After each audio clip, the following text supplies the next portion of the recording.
We go. We are back for a pregame Avalanche, DNVR Avalanche pregame. Avs at Maple Leafs coming up here in 30 minutes. I am your host. Rudo was late, so we just decided to vote him off the island. Jesse Montano here. He's out of here. Yeah. As always with Blaze, AJ back from Dallas. AJ, how was the drive? It was good. It would have been better had I not turned into a robot while we were talking about Evander Kane, but you guys needed to get on with the show. It was, I was just about to say, it was timed well, though, because we were, like, wrapping up that segment anyways. You turned into a robot, and I was like, well, I'm just going to assume that that was him saying he was leaving. No, glad to have you back, man. Always good to have you here in person. Yeah, I appreciate that, as we're here for 1 week, and then you're on the road, and then we're here for 1 week, and then I'm back on the road, Yep. And then it's January, and I don't know what our schedule is, so who knows? And who knows? Yeah, no, but like you said, take advantage of when we're both here. Is that a pumpkin spice latte? It was. It was. Not anymore. It was. It's empty now. As I was telling y'all here before, the problem with drinking the drink is that you no longer have the drink. Yeah. Well, it's like when you were a kid and you like reach back into your chicken nugget box and there were no chicken nuggets left and you realize you had eaten them all and you're like, oh, shit. And by as a kid, I mean every game and I get chicken nuggets from downstairs. Every game, meaning yesterday. But you do the grown-up version, though, because you do get, like, hot sauce. That's right. It, Thank you, Blaze. Yep. Thank you. It is funny to me, the Vancouver game where they were in Vancouver and we were all at the bar, and I saw that you were eating chicken tenders, and I was like, right. Because we used to go to all the little LPC bars, the little pub company bars together to do pods. Yeah. And you would get chicken tenders at all of them. Dude, they're so because good. they had the killer chicken tender recipe. Yeah. I actually even remember we asked a couple people, like, do you know what it is that you guys do special about these? Because these are fire. All right, we're here to talk Avs Maple Leafs coming up in about now 25 minutes as I've rambled about chicken nuggets for 5. Last minute substitution. Darcy Keumper is not the starting goaltender. Jonas Johansen will be. And somebody named Jet Alexander is the e-bug for tonight while Justus Annunen makes his way to Toronto.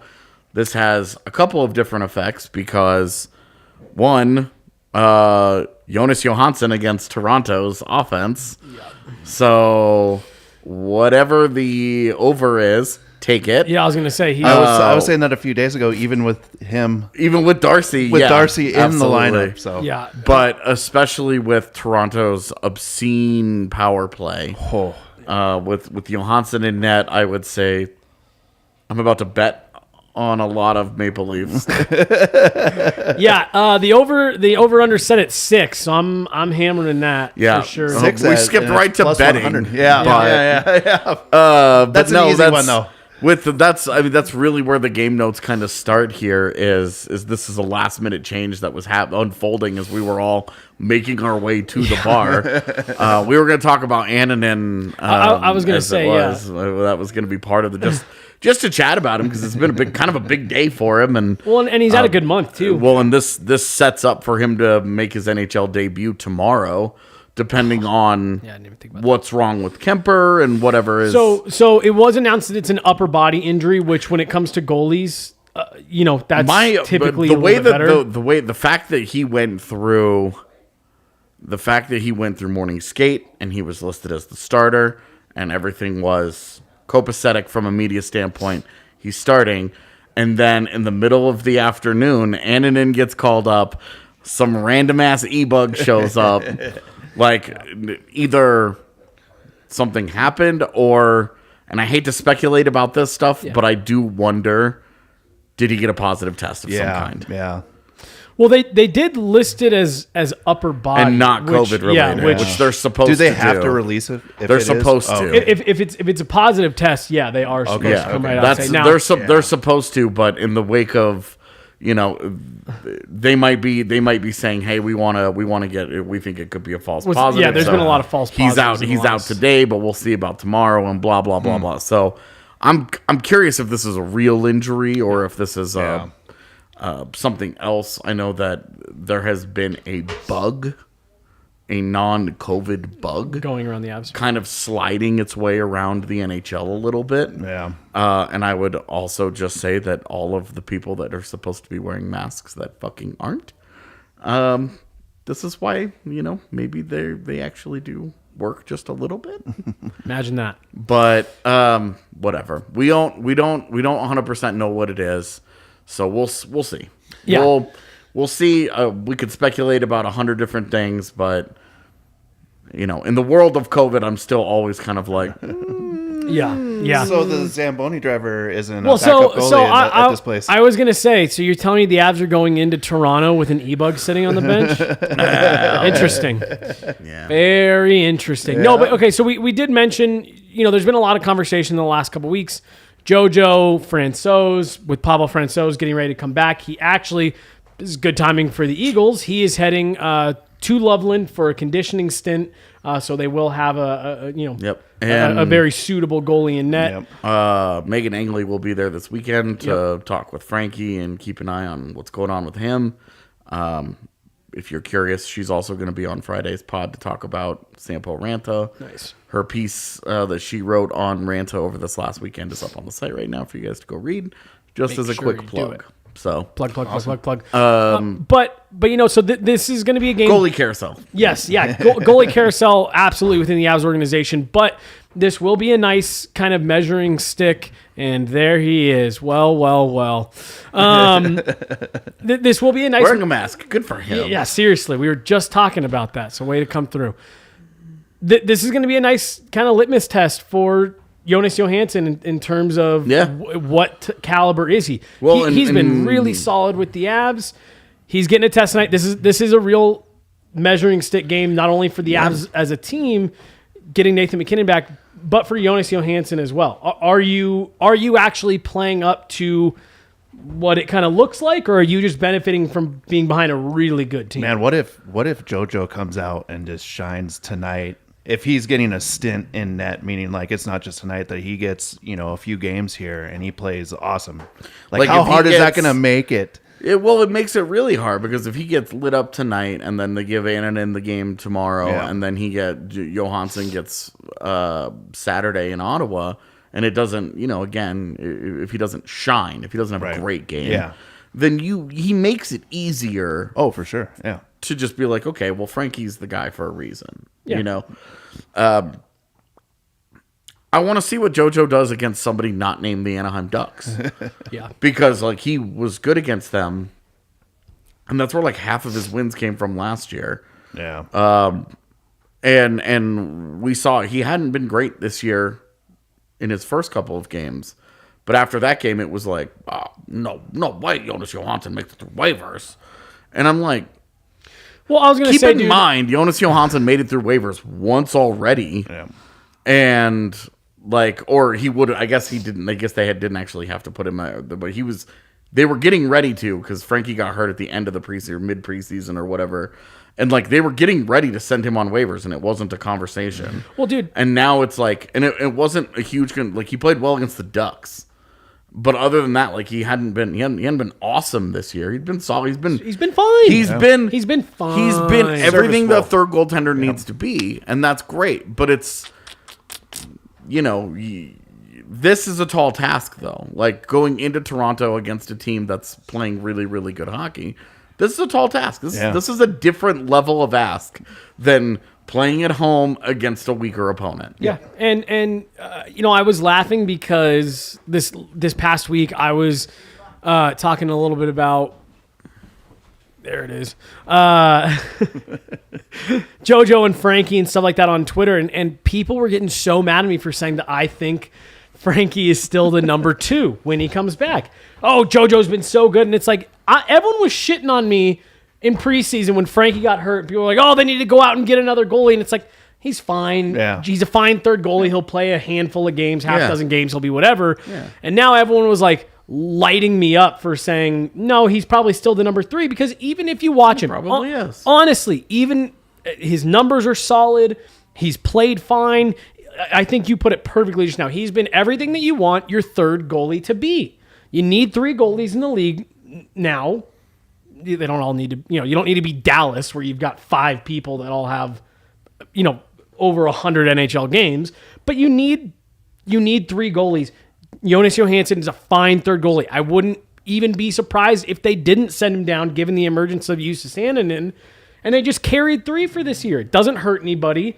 It doesn't, when you say it doesn't hurt anybody, at some point, one of those guys is going to go, like if they're healthy, one of those guys is going to go a month between playing games. Oh, for sure. And it'll be JoJo. And that's then and then at that point you're like, getting this guy back into a game is going to be something that's going to make us nervous.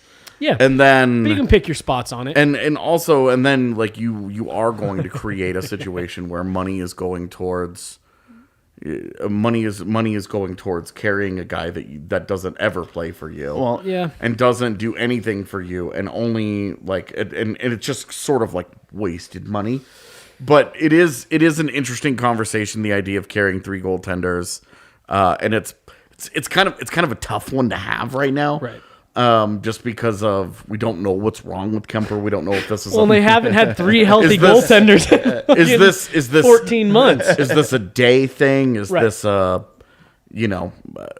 we don't know what like the extent of this is. So this might be a totally irrelevant conversation. I think, and some of that too is the shiny new object syndrome, right? Like, because JoJo's in there, right? And like right now, you haven't seen Francouz play in 2 years, really. Right. Like you've got a little bit of preseason games here and there. You got 2 halves of preseason games where he didn't look good. Neither. Yeah, one. but people forget when he was fine healthy. when he got hurt. He was like pushing on the door of like, oh, can he be the starter? Well, he had just had the best stretch of his NHL career. He had like a 10-game stretch where he had 2 shutouts. Yep. He was named the NHL's first star of the week. He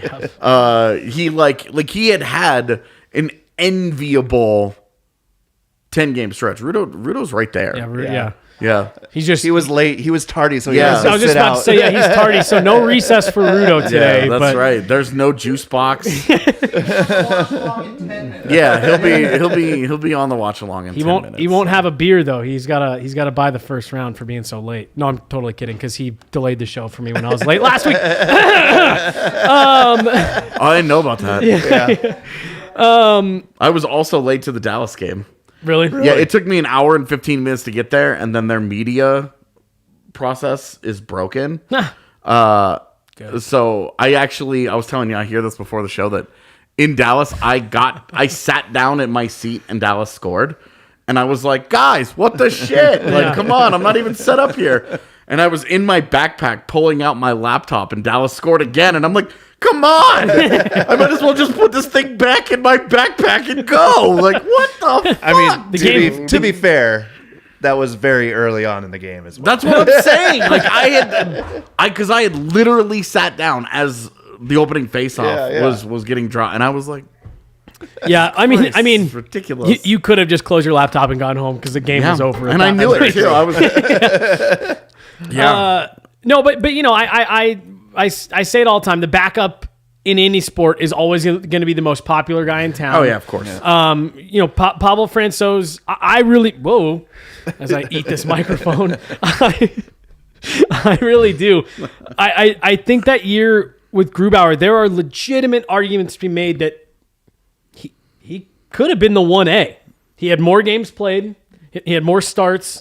He had better numbers across the board. There wasn't a statistical category where that was a really interesting. We were going to see where that went because Frankie was playing great and Grubauer was still out for a few weeks. Yeah. Yep. When COVID shut everything down. Yeah. As the Avs were going into the last 10 games of their season, we were having the conversation. It was a real conversation of if this keeps rolling. Now the conversation is like JoJo, like as much as even the people who would be the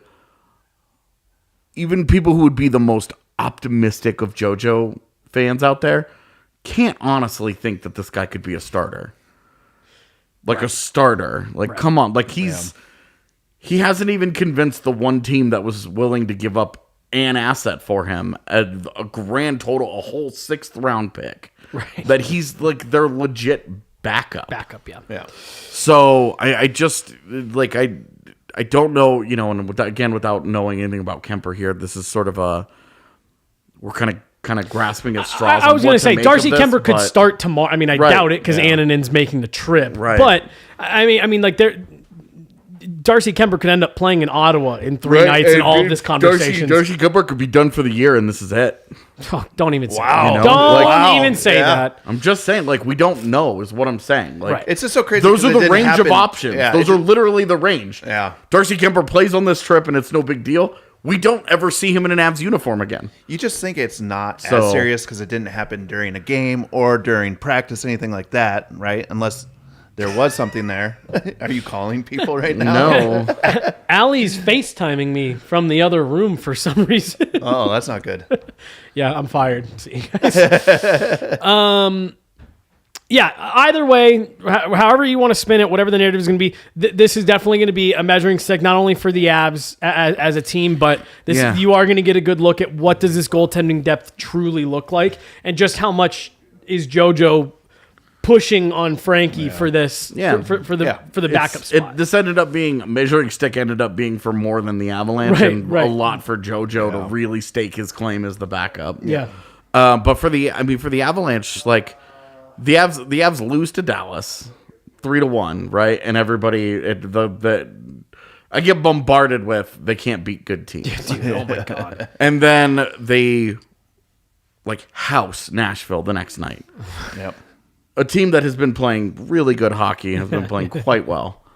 And they house Nashville, who, by the way, turned around and destroyed Columbus last night. They did. Yeah. So they bounced back 7-1? 6 Thought it was 6-0. Yeah. 6-0. Yeah, 6-0. okay. I was gonna say I know UC Saros had a shutout. Yeah. Oh, that's right. fantasy Yep. points. Yep. But there's this thing right now floating around about the Avs and them beating good teams. Like, look, November they didn't play very many high caliber teams. Yep. It was the get healthy month, literally and figuratively. Like, it was literally lineup wise got healthy. Nathan McKinnon is back. Like, they're getting back to healthy. Obviously, the Kemper thing is an immediate setback. Right. Yeah. Right. But it's they also got healthy in the standings. Their points percentage right now would have them second place in the Central. Yeah. It's just that they have 2 to 4 fewer games played, fewer games played than the rest of the division. Yeah. That they're sitting in the points that they are. But they have to win those games. And this is where they play, I think, 16 games in 31 days in the month of December.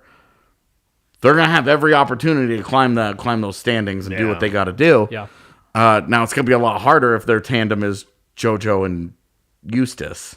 And then maybe in a couple of weeks, Frankie coming back after not playing in the NHL for 2 years. I love the idea of JoJo and Justice being like a buddy cop movie where they're your third and fourth string goaltenders starting all the games in December, and you're just like, what the this is wild. So just us and JoJo. It's perfect. So here's the one thing I do want to say about Annunen. I mean, he has really come to life in the last month. Yeah, in we've the been AHL. tweeting about it, and then today gets his first ever NHL call up on the same day that he is named AHL's goaltender of the month. Yeah. Not AHL rookie, not AHL newcomer, not AHL rookie goalie, not one of these weird awards Super that's niche. very, very specific for wow, can you believe that this guy has been unbelievable on Friday nights against the Central Division? On home games? None of that. It's not anything like that. It's the AHL's just goalie of the month. Yeah. I posted his game log the other day because I was just well, this is how you do it. He had a really rough 5 or 6 starts. Yeah. And then after that, really, really started to come into his own, started to feel more comfortable. And he had a great month. And so this is the one thing that I want to say. He had a great month. This is still a very young goaltender prospect. Yeah. And this is still a goaltender prospect with 2 months in North America. Right. So I honestly, I don't even know if he would go tomorrow. I mean, I guess you got a couple weaker opponents coming up, Montreal and Ottawa. Look, if Kemper can't go, I'm betting money that Justus Annunen plays tomorrow. See, I think it'll be JoJo tonight and tomorrow. Then I think Annunen would get. I don't know Ottawa. if they play them back to back right now with an injury. And again, now here's the caveat with all this. It all depends on the severity of the Kemper injury. If they're saying we can get him back by Philly on Monday, I think they'll decide what they want to do with these 3 games. I don't think one goaltender will play all 3. But if they know it's a shorter term thing, I think Annunen gets in and it's wherever they feel a little bit more comfortable. Look, if they come out and smack Toronto tonight, yeah, I think Annunen's starting tomorrow. I think he plays no matter what. Yeah. Think so? I don't know. I'm on that same boat. Assuming Keumper is a no-go. Right. Which, assuming that Keumper doesn't have the same illness that Nichushkin did earlier this week. And like I said, there's been a bug that's just sort of been working its way around the NHL where it's a regular non-COVID bug. Yeah.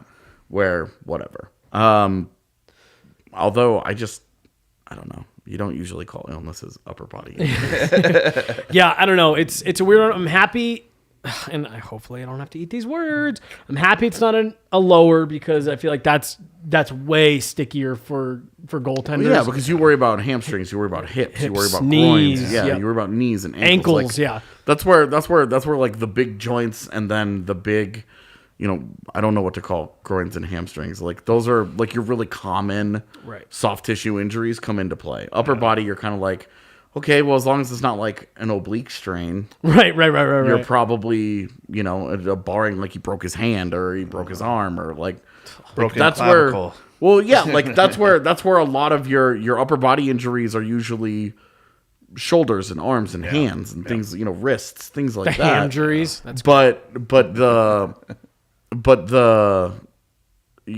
for skaters, those are really common. For goaltenders, like how many skaters have shoulder surgery every offseason? You have to have at least like 2 dudes every year who go through it. But for goaltenders, like shoulder injuries are not nearly as common. It's all lower body stuff. So for it to be an upper body, I'm kind of like, what happened after practice? Did you get hit by a car? I'll say, is this another Nathan McKinnon, Tyson Berry in the hotel room? Screwing around. Even that was lower body because it was a leg laceration. It was a leg laceration. So running out. I was just about to say. So we're all in agreement. We're taking the over. Yeah. Yes. We're taking over 6. We'll get into the betting now. What else do you guys got for tonight? I took Nathan McKinnon as an anytime goal scorer. I took Nathan McKinnon for shots. It's 3.5. I haven't looked at my DraftKings yet, but I like all of those bets. Those all feel good to me. I think I might try and same game parlay those. This game's gonna be it's gonna be a very interesting game to watch, just because you have 2 stylistic teams that play similar to each other, and they're scoring. They just want to, straight up. They just want to go. They've got a good goalie in net. Yeah, Jack Campbell. I'm assuming Jack Campbell's playing, yeah. But Jack Campbell's having like the kind of year that was expected of him when he was drafted 11th overall and then disappeared for a decade. Yeah. Just must be nice to just fall into a backup goaltender who's just like, well, now I'm your starter. Sorry. Yeah. And having a great, it's like cool .944 save percentage. Like I think he just had a reading on Twitter from Leafs fans. I'm pretty sure he just had the best month that a Leafs goalie has ever had. So that whole last year that the Leafs were just eating the Northern Division because it was a weak division, I think that's kind of been put to rest as well. Because I think multiple things can be true. That's 100% true. I think the North Division was better than the West Division, so I think it was always a stupid conversation. Yeah. Again, multiple things can be true. Like we say that all the time. It's not even the worst division, but that's so giving them credit. But that's what everyone was saying, right? Is the and then that torrid playoff run they went on just proved everyone wrong. Oh no, wait, they got bounced by a team in that went to the Stanley Cup Finals and then just fired everybody. Right, just fired everybody. Hockey comes at you fast, man. Multiple things can be true. Remember? Yeah. You can be a really good regular all the way to the cup. One thing. They set Montreal on that run by not being the team that everyone thought they were. One thing that I think is really funny about if nobody green screens my shoes tonight, I'm gonna be disappointed. The portion of the Avalanche fan base that is like, oh, they can't beat good teams, and oh, they're still not tough enough, or oh, they're still too soft in this area or that area, or they're still like blah, blah, blah, blah, blah. Those people need to realize that the Avs cannot win a second round series in the regular season and that they don't have anything to provide to a conversation until that point in the season. Yeah. So we can just do without you guys. We'll see you guys in May. But it's the same thing with Toronto. I mean, you have a great. They're off to a great regular season they're team. very good. They're off to they're as balanced as they've ever been. They're getting the kind of goaltending that they've lacked. This is they're legit very, very good hockey team. Yeah. Oh, for sure. And this is a true measuring stick for Colorado. Like where these are two of the best two teams in the NHL. Look, you can't argue that these are two of the top 10 teams. Where you put them inside that, I don't give a shit. Dude, go hard. But they're two of the top 10 teams in the NHL. This is a marquee matchup. They're using this as a litmus test against each other. You got to get up for this one. Yeah. This it got a little harder with JoJo instead of Darcy Keumper. But since when has this team not been eating their way through adversity? I was going to say they're just getting Nathan MacKinnon back after their best month in franchise history, best single month in franchise history. Nathan MacKinnon comes back tonight. With that, rounding out our betting, I also took Makar and Rantanen over half an assist. Cool. I figure if McKinnon's going to score, probably going to have one of those two guys involved. I think that's all we got for pregame. Yeah, everybody else good? Yeah, we got to set up the watch along, so we got to go. Yeah, so we've got to go. Now I'm taking it 7 minutes longer, Rudo. Yeah. No, I'm just kidding. What? Now we got to talk about Justus Annunen. Start by start. Move the slider back up to measuring stick. We're going back 2 segments. Cool, guys. Thank you for watching. We have our watch along starting here in just a couple minutes. With that guy back on the screen. So make sure to head on over to the DNVR.com, find the link for that. We look forward to doing that with you guys here in just a minute. And then, we do have a super chat. Just blowing it over here. You hear? Come on. Super chat. Thank you very much for the $2. Shh, don't tell Asia that there is someone behind him. What? You're about to be murdered. Yeah, cool. I'm going to murder myself if that's true. All right. Thank you, Alyssa. Cool, guys. Yeah, we're going to get out of here. Make sure to tune back in for the DNVR Avalanche post-game show immediately following the game. We'll talk to you guys here in just a few.